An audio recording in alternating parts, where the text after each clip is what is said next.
Hey guys, Evan DeGraff here. This is our second weekly episode of R2 Cents. We have our regular guest here again today, Jacob Blunden. How you doing? I'm doing great. I'm really excited to just have this discussion. I just want to say his voice doesn't actually match his excitement. I know he's actually pretty excited, but it's 7 o'clock in the morning for him. So we'll see how he gets about. Hopefully he can get heated with some of the things that we say and or do, and then he'll wake up a bit more. But some of the stories that we'll be running down. Brock Turner, the rapist of the Stanford rape case, is filing another appeal. We're going to be running the Time Person of the Year finalists and winners of it. And Trump kind of getting a bit upset about it for some reason. Tax reform passing only in the Senate, not in the House or in the executive branch. ABC is suspending Brian Ross. MSNBC is fires and rehired Sam Seder for a tweet that he made in 2012. Russia being banned from the South Korean Olympics, and Trump moving the NBC, the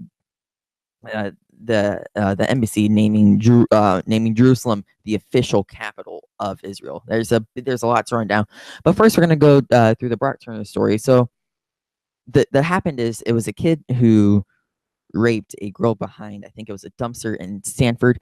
The trial happened. It was a proven rape, and he should have gotten, I think, because the age of he was and the circumstances that he was in, all about 8 to 10 years in prison. He only got 6, and now his lawyer is going again and appealing this. It baffles me. You get away with only 6 years in prison. Why are you Not six. appealing this? It's not Sorry, 6 years. Sorry, six Six months. months. He was 6 months. meant to I get. misspoke. He was meant to I, get years, I and misspoke. he got it 6 months. Yeah, I, I, I don't know how to justify this. I'm kind of at a loss for words. I mean, they have every single right to appeal it, but the facts that they're even thinking about this, why? I don't know, but here is my. I don't know how your legal system works, but from my understanding, this will be a brand new trial, brand new case, brand like it is that is what they're requesting, that it be a brand new trial. Am I correct? In an appeal, you take some of the circumstances from the old trial, but you also say this was a quote unquote mistrial because X, Y, and Z. But they also take in some circumstances with the old trial, but it's practically a brand new trial. How'd you get So up? Ugh. but this is what I'm trying to get. If it is a brand new trial, is there a chance that he actually gets more time? There is, which is what I'm hoping. I think they're moving the courts from San Francisco to Minnesota, which I would argue does have some weight and levity because San Francisco is more so a liberal area, while Minnesota in that area, is more of a centrist kind of area in that type of political system. I know judges are supposed to be level-headed and not have a preference, but each and every single judge does have their preference in which way they lean. The Supreme Court judges even say that outright, say I'm a more liberal person, or they say I'm a more conservative person. So I wonder, because traditionally conservatives do have a bigger strain on punishments as sort of this. So I am hoping to God that this kid actually gets in jail for more than 6 months, which is absolutely ridiculous. What are you hoping for?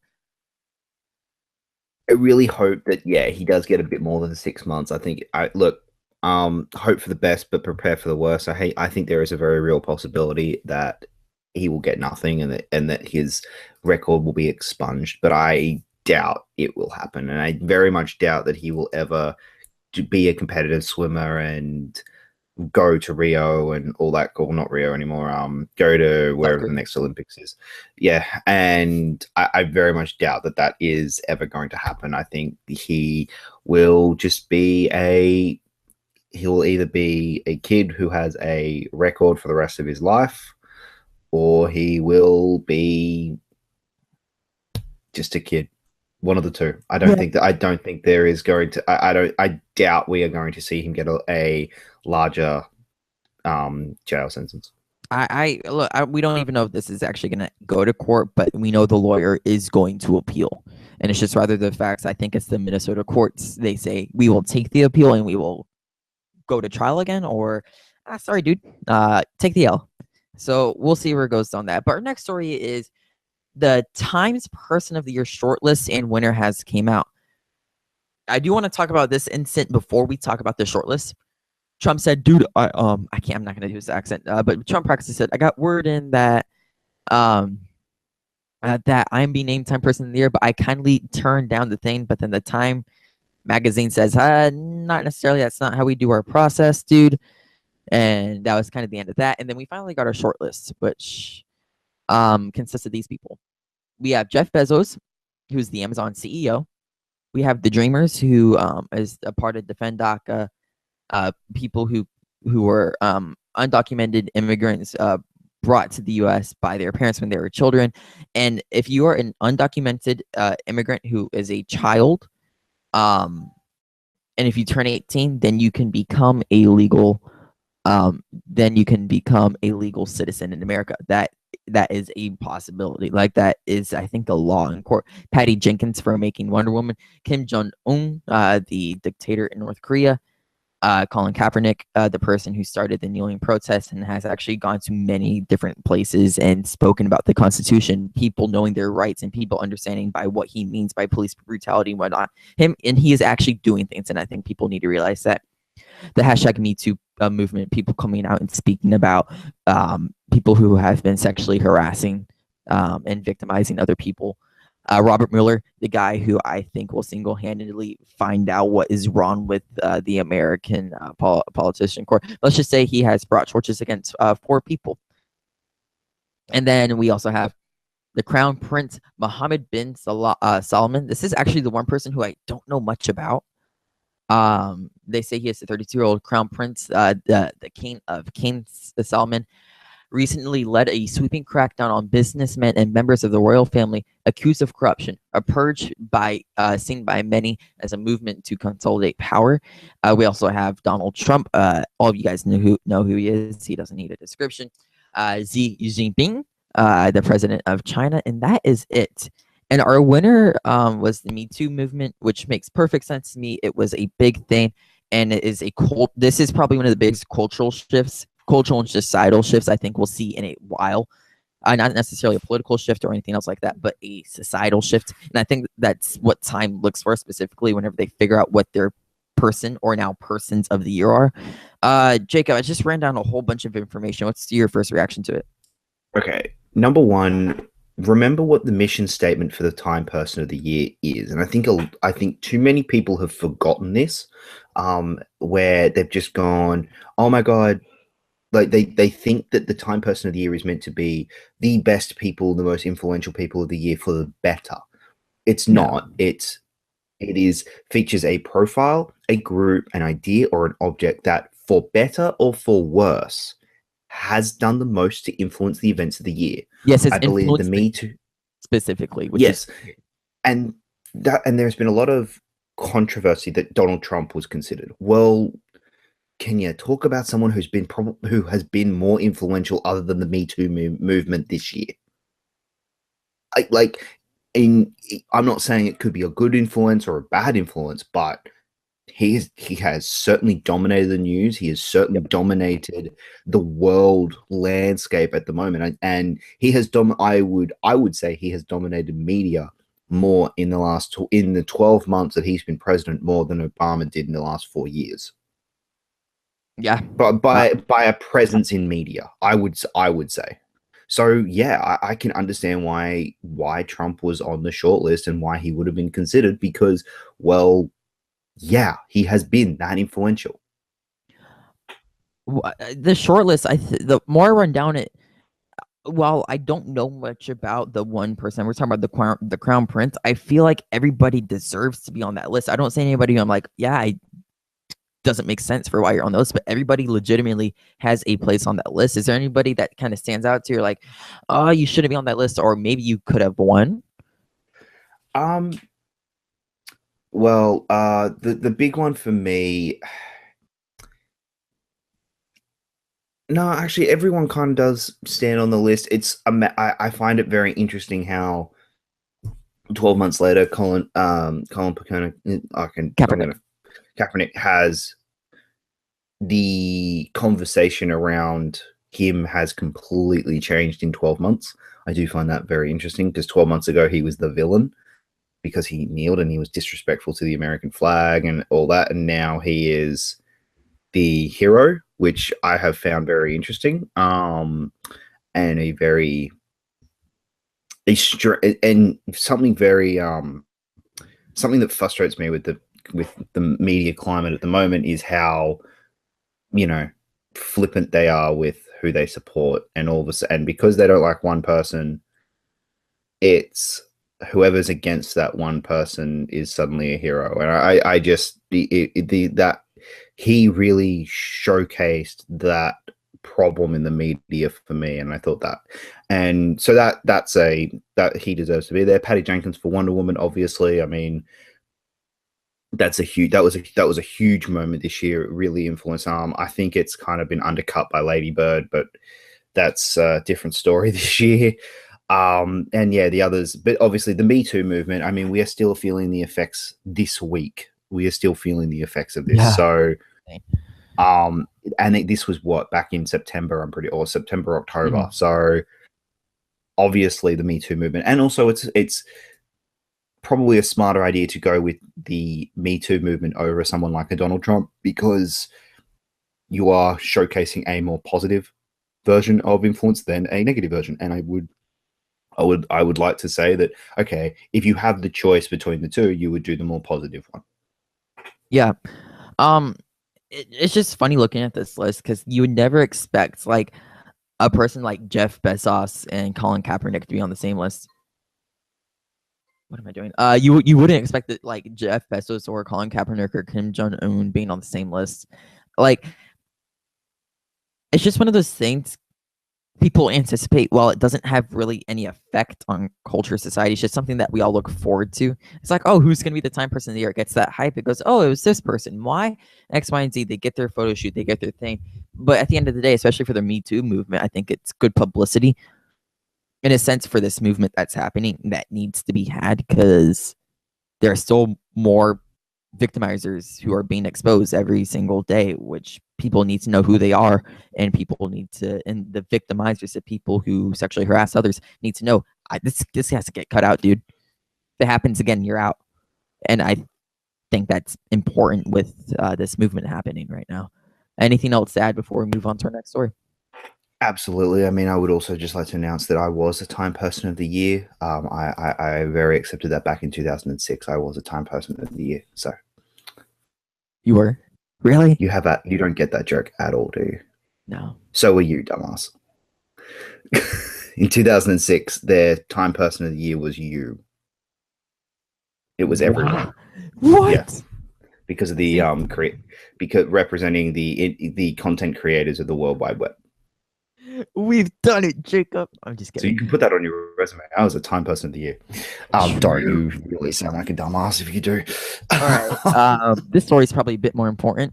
The tax. All right. I'm gonna. You guys can't see me, but I'm putting reform in quotes. The tax reform bill is passed in the Senate, but it hasn't passed in the House, nor it hasn't passed in the executive branch. Thank God, because this bill is terrible. We talked about it on our last episode of our 2 cents.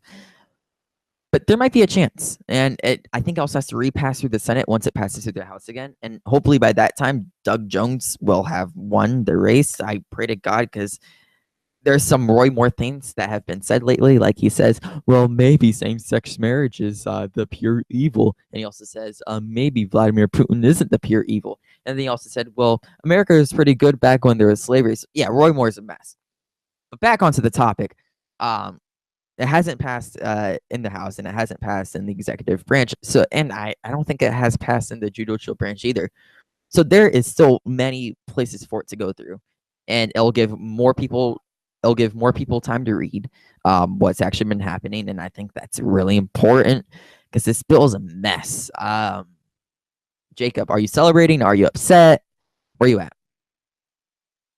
I'm still trying to get my head around how your legal system works. So it goes to the Senate, it goes to the Congress, and then it becomes law, or what happens? Because we all in Australia, we all got a lesson in how legal systems work government systems and bill passing work this week. We all got a lesson in that in the Same-Sex Marriage Act. So I don't understand how yours works.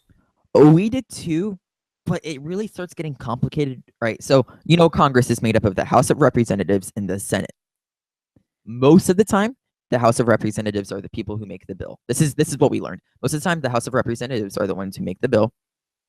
They pass it. They say, okay, that's dope. Then they pass it through the Senate. It usually has to be a 60-40 vote, but that's been changing lately, which makes me scared. And then it passes through the executive branch. They say, I either veto this bill or it passes through. And if it passes through, then it goes to the judicial branch to make sure it's constitutional. If it's constitutional, it is official law. However, if the president vetoes it, goes back to Congress, they have to pass it, I think, 70-30 at that point. It passes through, then it goes to the judicial branch. They call it constitutional, then it's good. But if the judicial branch doesn't call it constitutional, then it goes back to the Senate and then back to the president. But it's weird whenever the Senate makes a bill, or this is kind of complicated, or whenever the executive branch makes a bill, because whenever the executive branch makes a bill, it has to go through voting in the House of Representatives and then in the Senate and then through the judicial branch and then back to the president. But whenever the Senate makes a bill, it has to go to the House of Representatives and then back through the Senate. There's just a lot of moving factors in U.S. politics. It's not as simple as I wish it was. Fair enough. That sounds a little complicated. Well, I guess by the sounds of it, I mean, so it didn't go through Congress. It went through Senate, which is half of Congress. Now it needs to go through the House. So it didn't go through the House of Representatives by what type of margin? Do we know? It was, I think, 52 to I can't do math. 48, 52 to 48. And okay. So it's gone through Senate, but now it needs to go back through the House to go through Senate again. Fair enough. Okay. Well, this is a little complicated. Right? Look, it's probably most likely not going to go through. If we're being honest, it probably isn't. I think there is enough groundswell in the fact that we do not let anything Trump does get through. We do not like that. Basically, it's just a halt barrier for the next 6 months, or for the next 3 years. So have fun not getting any laws through for the next 3 years, guys. I'm kind of happy about that. I'm not gonna lie. Yeah. So at the moment, I'm kind of celebrating because this tax bill, if you've even taken a peek at it, it's kind of garbage. It's more than just the tax bill itself. There are so many things inside of the tax bill that make it not really a tax bill, in my opinion. But we'll move on. ABC suspends Ross. Brian Ross, who is one of the lead anchors of ABC News, and they suspended him for, I think, about 4 weeks because he falsely reported news involving Michael Flynn. This was his report. Michael Flynn is pleading guilty to Donald Trump colluding with Russia in the 2016 election, which is not true. Michael Flynn is just pleading guilty to himself in Russia. I think this has importance for a few reasons. We have the idea that, he reported fake news, he did X, Y, and Z. And we also have the idea of, but he could be telling the truth for all we know. He could be telling the truth. The idea is, at the moment, he has falsely reported it. We don't have enough facts to support what he has said. So the fact that ABC is suspending him is important, I believe, in actually taking the stand of, dude, we're not actually fake news. We do hold accountability to what we do, especially as ABC is being lumped in with the mainstream liberal media, as people like to attack them. They're a bunch of snowflakes. They're the MSM. Like, they're being responsible here, and I gotta applaud them for that. Jacob, as someone who likes to, look at the story for what it is, what does this mean for media right now? Okay, I think it well done on ABC actually acknowledging, he stuffed up, he misreported it, and that misreporting caused a loss on the stock market. The stock market not crashed, but just plummeted because of that misreporting. So the misreporting does have consequences, and huge consequences. Now, I think what this is starting to show is that there is there was probably a collusion with Russia, and I'm probably admitting there probably was, but they were smart in the way they did it, where Trump was not involved at all. So everyone around Trump was involved, but not Trump, which is what they did, and so you can never get him on impeachment or anything for collusion because he didn't do it. That's what I'm thinking we're starting to see from all this. According to reports from the Washington Post and the New York Times, Mike Pence would have also been involved with the collusion if Michael Flynn was, because Mike Pence was the leader of the transition of the transition of the from the Obama administration to the from the Obama administration to the Trump administration. Mike Pence was the leader of that, and Michael Flynn was the one talking with Russia, and he was second in line with Pence. So if Flynn was in trouble, Pence would have to be in trouble because he was the leader of it. I'm interested to see where that goes. But now I heard that Flynn is taking back his plea deal. I have no clue what's going on here. And new reports also show that Mike Pence is going to be testifying in front of a court. There's so many moving pieces to this. I'm at the point where I'm starting to get lost. Jared Kushner is also involved in all this. Ugh. Look, I'll say this openly. Not often. I don't think this. Look, I've only really been involved in following two administrations, the Obama one and the Trump one. I know much about the Bush one, and I know some about the Clinton administration. So I don't think I've ever cheered against a president before, except Trump. I don't think I probably ever will, except for Trump. And I'm going to say that openly. I kind of hope he's gone. I kind of hope his administration's gone. He's kind of made the climate of the U.S. poor, dividing, if anything. And that's opposite of what I want. He's pitted family members against each other in my family. I don't need that. So, yeah, I just kind of want to throw that out there. We're going to move on to our next story. Do you have anything else to add before we move on? No, you kind of said it all. Okay, so we're going to talk about another story in media where Sam Seder was a reporter for MSNBC who was volatile and did his things, but he was just fired, I think, about a week ago for putting out a tweet, quote unquote, coming from MSNBC. He supported Roman Polanski.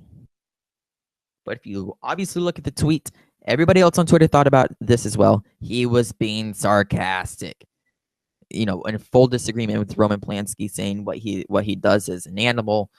Nobody wants Polanski in the space. He is wrong. He's a bad human being. X, Y, and Z. And now MSNBC have rehired him, fixing their mistake. This is it reminds me of for the peeps who follow the movies, Warner Brothers being reactionary. Like, oh no, he put out this, we're gonna fire him. Oh no, wait, we were wrong, we're gonna rehire him. Jacob, what are your quick thoughts? This just comes down to be careful what you post and be careful about tone online. I think there's a lot of times, I think a lot of people can understand that when we use text a lot, sometimes inflection and sarcasm and tone and all that is lost. And it's like we have no clue about that. Like, no clue. Yeah. So I think that is something that is, the reason why we're probably starting to get into this type of situation where, like, look, it was wrong to sack him. They probably should have had the conversation with him first about, hey, no, that was sarcasm. It's clearly sarcasm. But hey, it's like, he never should have been suspended or fired in the first place. And then the fact that they rehired him, they kind of understood their mistake. I hope they rehired him for more money, though, because he kind of went, well, I can sue you for wrongful dismissal, so I want a pay raise. But anyway, that would have been hilarious. We'll You have probably get all the more details coming out from it. I'm actually going to flip these next stories here. We're going to talk about Trump moving the U.S. embassy and claiming that there's a lot going on here. It's harder for me to break it down because there's so many different moving pieces, but I'm going to do my best for it. Israel and Palestine both believe that Jerusalem is their capital of their country. Because they both Palestine, obviously a Muslim country, and Israel, obviously a Jewish country. They both have their differences and they clash because they both believe that that is their holy ground, and it's usually been violent, and there's many protests that happen there every single day claiming that this is my land. And U.S. having the most amount of power usually are the ones who meditate those talks, are the ones who are the moderators between them, between Palestine and Israel. So now here's where the issue becomes. Our president, Donald Trump, yeah, you're gonna hear this, has officially declared, the U.S. is officially declaring this, that Israel, their capital is Jerusalem and it's not Palestine's. This is scary for a few reasons. One, that's just going to increase tensions between Palestine and Israel, something that is so shaky, just one thing could make it snap. Two, this is argument for not following separation of church and state. And yeah, Jacob's giving me a weird look. I'll talk about this later. And three, I don't know what's going to happen next. It is the unknown, and that's what scares me.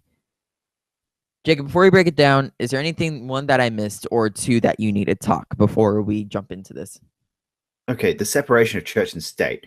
I get where you're coming from. I get what you're trying to say, but it's what he's basically done. Okay, so the Tel Aviv being the consulate and the quote unquote capital of Israel at the moment, and that's we're putting it in Israel, in Tel Aviv, because that's where they at least I believe it is. I could be completely talking out of my ass at the moment, but from memory it is. That's always been the solution. That's been the Tel Aviv solution. Moving it to Jerusalem, it is a huge. I personally think it is a huge mistake, but it is also all right. It's basically Donald Trump taking out the big stick and going, no, I'm using the big stick now. Now, how Palestine react is going to be very interesting, but it may end up being one of those things that we look back on and go, well, someone needed to do it. I don't know. I don't know what the answer is to this, because it could end up igniting a world war, or it could also solve the freaking thing. We're at a watershed moment with this. Here's why. All right.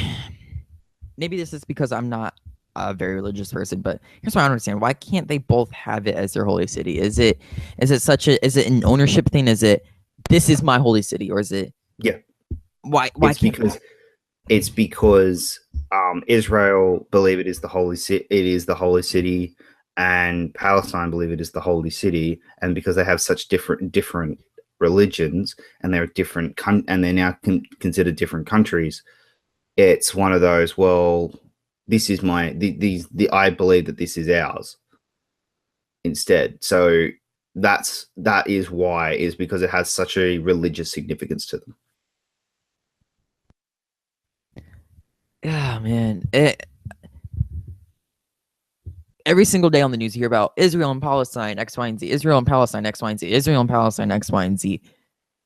What's the next big story revolving around Israel and Palestine? We just got it, but what's the next big one? I think we're going to find out sooner than later. It's hard to have thoughts about something that is so convoluted, and there's such an unknown attached to it.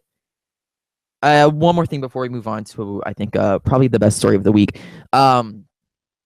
What I mean by the separation of church and state, if you look at Trump's statement, if you actually listen to what he said, this is edited footage from the White House. This came from the White House.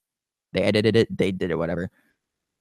He talks about how Jerusalem was the holy city for both Christians and Jews, and he goes, with the Christian beliefs and Jewish beliefs X, Y, and Z. You got to take that out of your statement. Like, whenever you attack something like this and go full-fledged through it, in my eyes at least, you got to be able to look from it from such an objectional standpoint where it's like, this had to be done because this is the best way, in my opinion, to help settle down war efforts and violence in Palestine and Israel. Why doesn't he say that? Why does he have to tie in the whole Christian side of things? Why does he have to make it sound like this is what it is because they deserve it and because they're the right religion? Like, that's for me, like, public speaker. That's why. That's just what it is for me, and it frustrates me. A president's supposed to be a leader. Because we dealt with this in 2013. He is a fantastic campaigner and a fantastic opposition. He is not good as the leader. He hasn't made the transition to be an effective leader. He is a brilliantist. He's brilliant at campaigning. And I don't think you can deny that. I think you have to agree that he was brilliant in his campaigning. He had one of the best campaign managers ever.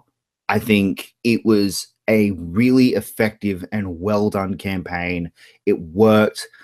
Make America Great Again will go down in history as one of the greatest slogans, because to me, I think it will, because it spoke to an unspoken thing that people felt in Middle America, where they felt that America wasn't quite where they believed it should be.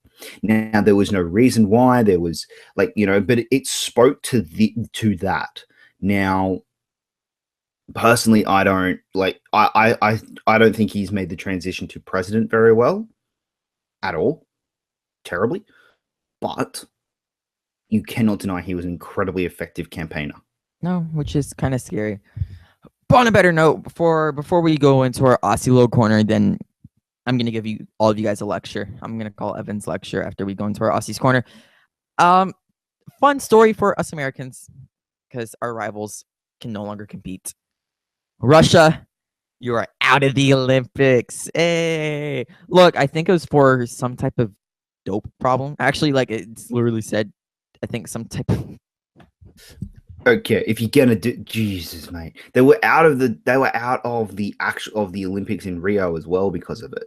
Like, this isn't news. This isn't kind of new. It's just the fact that they're out of the next Olympics as well, which isn't even the real Olympics. It's the Special Olympics or something.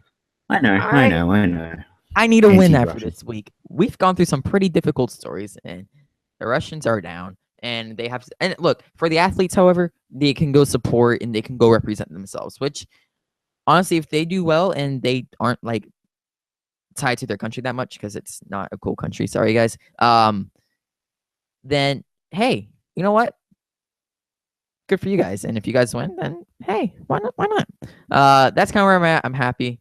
The facts I'm happy about that just shows how poor of a news week it's been. Anything else to add? No, that's it. You covered it. Yay! All right, now we're gonna go on over to Jacob's Aussie Outback Corner. I just added the word Outback. So the big news this week was that for the third week in a row, same-sex marriage has now been legalized. Like I said, we got a lecture in how we all got a lesson in how government politics works this week, and how it still technically has not been legalized, because the document has to fly from Australia over to England, and the Queen has to sign it, and then fly back to Australia and get lodged with the Governor General, and then actually get it's yep. So that will be legal by called a PDF for a reason. It'll be legal by like Thursday, by like January 6th, I think they were saying, is when couples will be allowed to be married. The government did announce a very good initiative, though, was that the state will now recognize all overseas marriages for same-sex couples. They will now be recognized in Australia. So that's, that was one thing that everyone was kind of like, I don't know about that. And also, I want to note something on that Twitter was like, "Hey, Australia, you did something good in this really bad week of news. Good job, Australia. You finally did something right."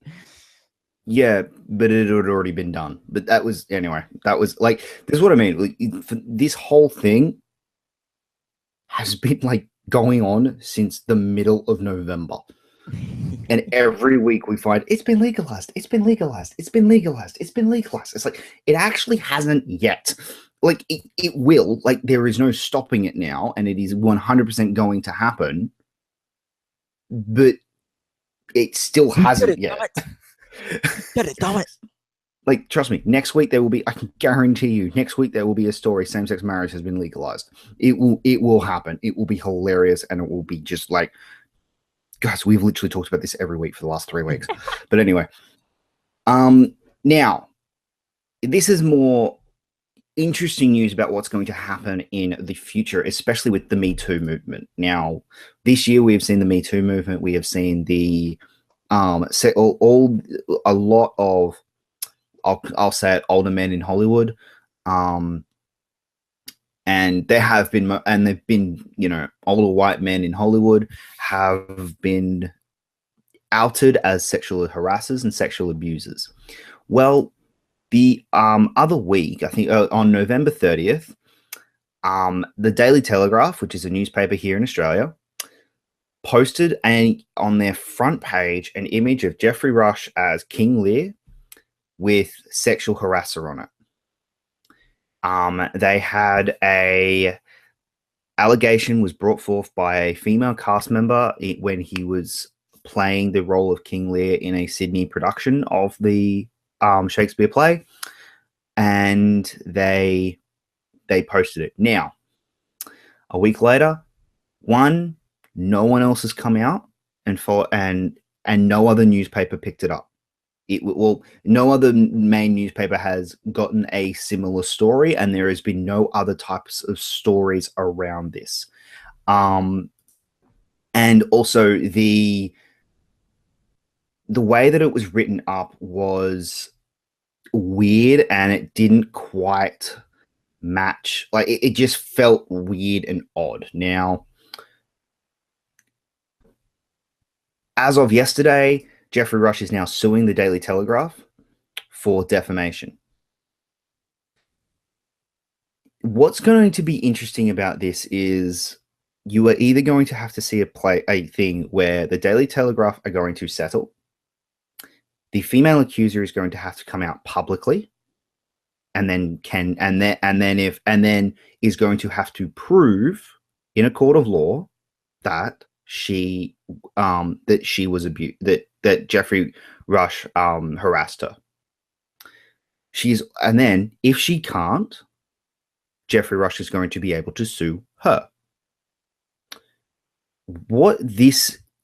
The problem I have with this, and what we are starting to, and this is what I was scared of with these major news corporations picking up tweets and picking up stories that of this nature, where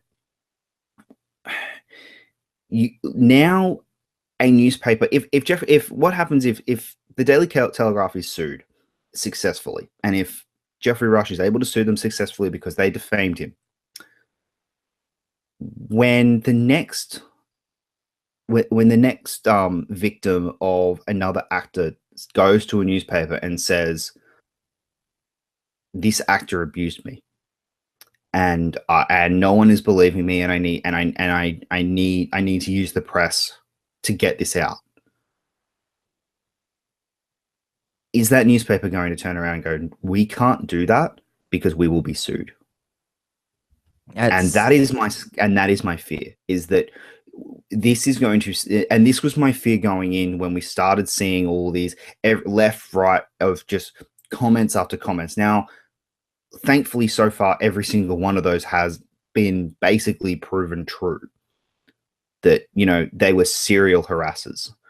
Well, if Geoffrey Rush was harassed this one girl, this one woman, and then she was like, "No, I'm having issues with him," and I am really annoyed, and they won't listen to me and all that. And so she went to the press, but Jeffrey Rush has never abused another or harassed another female cast member before. No one else can back up her story. Well, this is where it starts to get very gray very quickly. So a big problem with rape culture is everybody always says, well, what if they lie about it, huh? What if the victim lies and it didn't actually happen? Sadly, that only happens, I think, once every 100 times. But with the internet and with people, they always highlight that 100th time something happens. And I'm scared and frightful if something. And look, I always believe the victim first. The issue is, in the court of law, it's guilty and it's innocent until proven guilty. I almost had that backwards. That's the way they go. I don't know if they can side with the woman that was harassed by Jeffrey Rush. And I wonder what type of shift in culture and society it'll have. I'm a bit nervous pertaining to that. Look, at the end of the day, if her story is true, then her story is true. It's just whether she can prove it or not. And that's the scary part. And that's what I'm getting at. I think one of the fortunate things is the fact that this is I'm about to insult my own country. This is an Australian story, very much an Australian story. And, we don't really have that big of a media impact. Whereas if this was an American story, it would be very interesting how it would be reported and what would happen from here. Who reports it, what their headline is, what their story is, because I can for damn sure tell you, excuse my language, that what the Huffington Post would have reported versus what Fox News would have reported have been two totally different things. And you guys should have saw my hand movements there. I might start recording these and Jacob might kill me. So that's kind of where we're at with it. Look, at the end of the day, believe the victim, and if the dude's being an asshole, get him out of there. But there's more layers to this case than what appears to be seen. Anything else from the great Outback? No, we're good. Oh, sorry, one thing. An election that we had 3 weeks ago has finally now been called. What was what was the election? We had a state election, and it took 3 weeks to find out who won it. Who won? We gotta know. Labor won, assholes. Hey! Yeah. Yes, it is. The cooler people. Yeah, the people who are going to spend money that we don't have. That's what you think. All right. This is where Jacob and I get some pretty decent banter. One last thing, guys. I hope some of you guys out here are from Alabama. I have to talk about this because I feel very passionately about this. Roy Moore is going to be running against Doug Jones and is running against Doug Jones in the U.S. Senate seat from Alabama. This election takes place December 12th. I don't think I've been more against a candidate since Trump when it comes to, guys, you can't vote for this dude. Roy Moore has been accused of sexually harassing multiple teenage girls at that time and multiple women at that time. He has blatantly said outright, just in today, I'm recording this Friday for all of you, just in today, he has openly said that America was at its peak during slavery. He has openly said that same-sex marriage is pure evil, and he has openly said that maybe Vladimir Putin isn't pure evil. That was just all in today. He is part of the problem when it comes to sexual abuse. He is part of the problem in the facts that this is more on the GOP than anything, that the GOP can no longer point fingers at the Democratic Party. And yes, I'm speaking political parties here. They got rid of Al Franken, which is a story that we should have covered, but I apologize. They got rid of Al Franken, who just resigned. for being accused of that. One picture that was reported, I think, about a month ago of him fondling a woman's breast, which is completely wrong, and he has resigned to it. And his statement said, if I'm the one who got caught for this one picture, why do we still have a president, and why do we still have a Senate candidate who has more allegations and more accusations against them? And look, for as much as Al Franken did wrong, that one statement is true. So I'm going to lead you guys on this because I don't talk to you guys again until after 12/12. If you guys are from Alabama, please do not vote for Roy Moore. And this isn't political. This isn't a political thing. This is a human thing. Jacob's looking at me like, really, dude? And I'm like, look. No, this isn't a political thing. This is a political show, but okay. Well, it's a political thing as in he's running for a Senate seat, but this is a vote for the right human being. That's what I'm trying to get at. That's what I'm trying to get at. Have you learned about anything about this Texas Alabama guy named Roy Moore who wears cowboy hats? I already did know a lot about it, so that was messed up. But I do have one plug that I am going to make for an Aussie podcaster that is absolutely incredible. One plug that I do have, there's a Aussie reviewer called Mark Fennell, MarcFennell.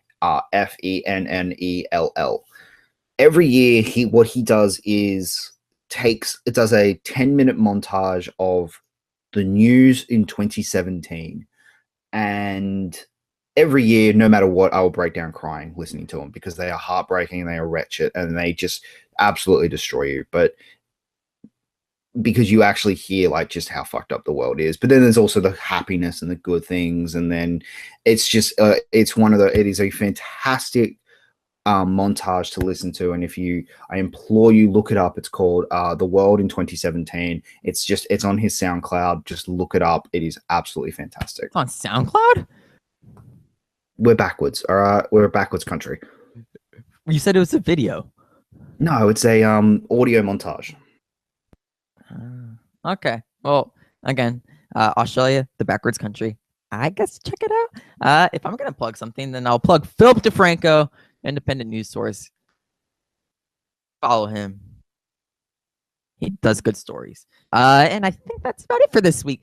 Jacob London, we have a long day ahead of us, so we're gonna try and wrap this up. Where can the good people find you, and where can they find me yelling at you?